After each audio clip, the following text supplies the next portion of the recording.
Shanti, could you talk about the difference between conversion and transformation? Yes.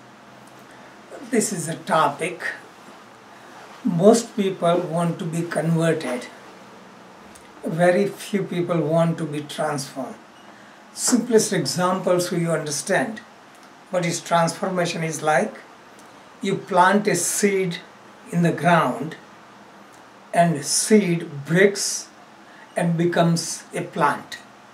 That is transformation.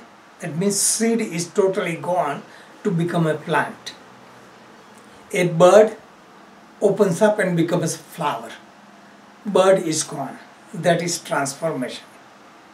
What is conversion is like? Conversion is like you buy a gift item and put in a package. Okay. So the gift item doesn't change. It remains the same. You put in a fancy gift or this. And people look at only the outside decoration, don't look at inside.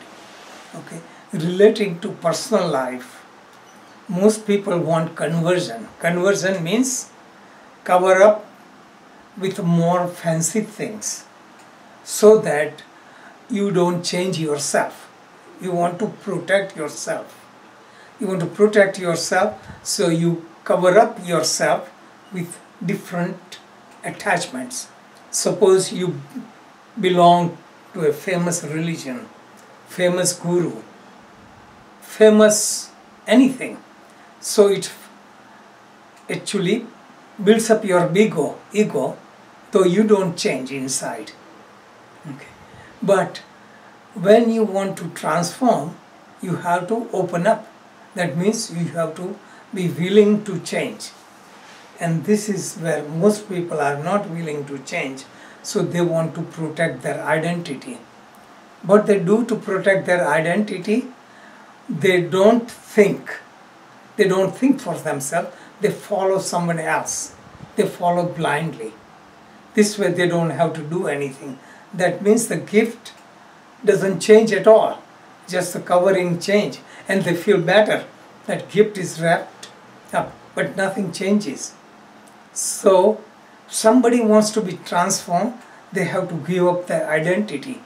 So I do consultation of so many yoga teachers or some healers, and I find the general thing is, though they come for learning, they hang on to what they already know and they try to defend themselves.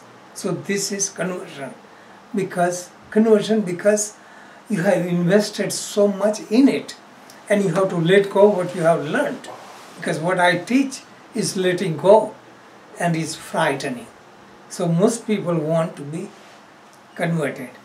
What do we have to give up in order to be transformed? We have to give up all our beliefs. Whatever we believed, whatever we are programmed by religion, society or our experiences, we have to give up.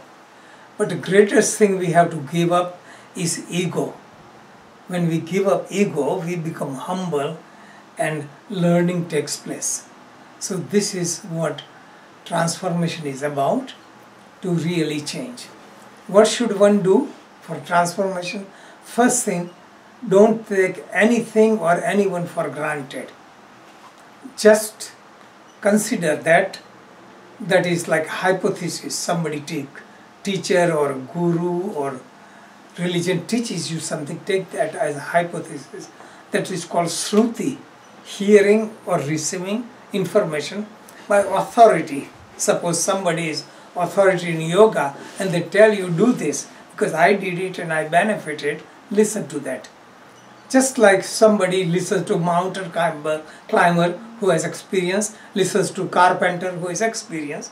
So this is hypothesis. Second thing is yukti. That means logically it has to suit you. So logically it should make sense. So you analyze, chew on it until it makes sense. And then you apply it. It's called anubhuti or personal experience. This is what brings transformation. Transformation means what you are today, tomorrow you will be different. The day after you will be different. You will be changing. You won't be stuck. Okay. So this is what I did. I followed that path. So what I wrote in 76 and then onward, all the things shows transformation. Though I did not change the direction, but I got deeper insight. So things were changing. And this is what is called transformation. Anyone has any question or thought along the line?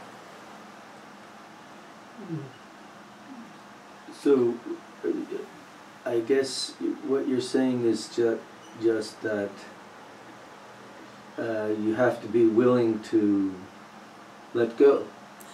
That is exactly right. You have to be willing to let go. People are so much stuck.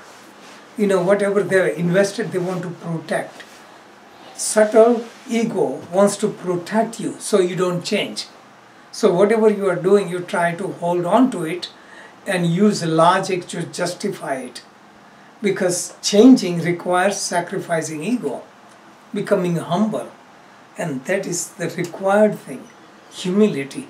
So spiritual master doesn't teach you anything. What they basically do is break your ego. When your ego is broken, all the knowledge becomes visible. Okay, that is technique. Intellectual information you can accumulate. That is not the thing. Wisdom comes when you open up. Transformation takes place. That means once you understand, you never forget. You know, so many people say, I took this training and that training. I ask question, oh, I took the daring training, but I forgot it. If you understood it, you never forget it. This is transformation. It becomes part of you. Okay.